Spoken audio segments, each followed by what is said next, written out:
Google rejects the idea of retail stores, an HTC Tiara Windows Phone gets rumored, and Apple ad experts admit that Samsung is making a dent on their advertisement. I'm Jaime Rivera, and by the time I was watching the game, we were sadly losing 1-0. This is Pocketnow Daily.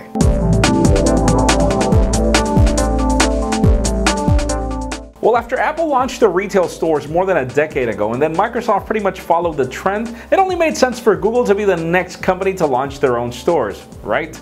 Well, the rumors were filled with that a couple of days ago, but sadly Andy Rubin just came on record to state that the company is not building stores, even with the fact that they have their own Nexus products now. And the reason why is, well, just think about it. Google's a web company. Wouldn't it be an irony for the company that's on the web to be selling things on stores and not on the web?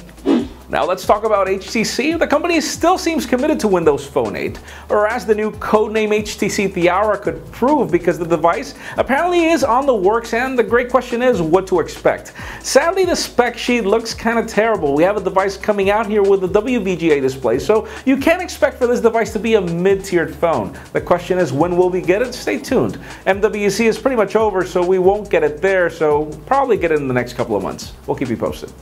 Now, speaking of Windows Phone, aside from the cheap Nokia device announcements that we talked about yesterday, Nokia also featured the fact that they've made the bold move of actually becoming more of a software company. If any of you remember, we had the Nokia Maps application coming to Android and iOS, which brought Nokia Maps to iOS and Android. And now the company is also doing the same for Windows Phone, except that they did it for Nokia Navigation, Nokia Maps, and Nokia Transit, aside from other applications which are now being dubbed Here Maps, Here Navigation, Here Transit, and everything else. The software is, well, it's still in the beta stage. Everything is still being tested. We have a full video walkthrough of that from Michael Fisher, so stay tuned and hit the links in the description for details.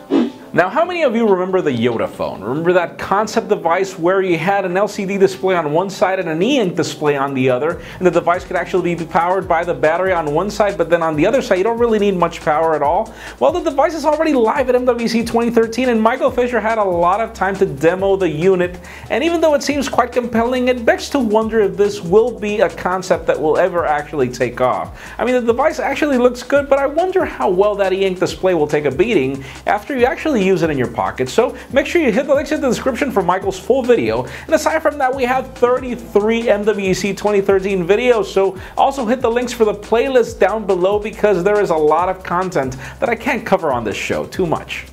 And finally, for the interesting news of the day, can you believe that Apple's advertisement guru for almost 14 years, Adam Segal, who worked alongside with Steve Jobs, just came on record to state that Samsung's new Galaxy advertisement is actually quite effective at actually making a dent in Apple's strategy. And just think about it. I mean, Apple is an iconic company when it comes to advertisement. Their 1984 ad for the Macintosh is still being considered the best advertisement in history, even if you can believe that. But the point being is that apparently the new Samsung Galaxy ads are actually extremely effective, and as Adam Segal said, they're hitting a nerve. But that leads me to the question of the day.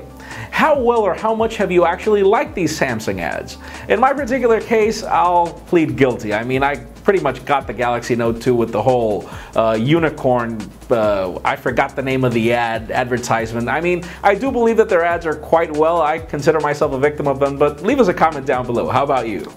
And as always, if you want an earlier scoop of everything that's happening in the smartphone and tablet world, make sure you follow us on Pocketnow.com and subscribe to our YouTube channel as well. Please give this video a thumbs up if you liked what you saw. I'm Jaime Rivera. Thanks for watching. See you tomorrow. Even though we never thought that Apple would release a 7-inch tablet, the iPad mini is finally among us, and even though it's a good tablet, we do know that it lacks key elements like a Retina display. So is it still worth your buying dollar? Join us on Thursday, February 28th for the iPad mini After the Buzz.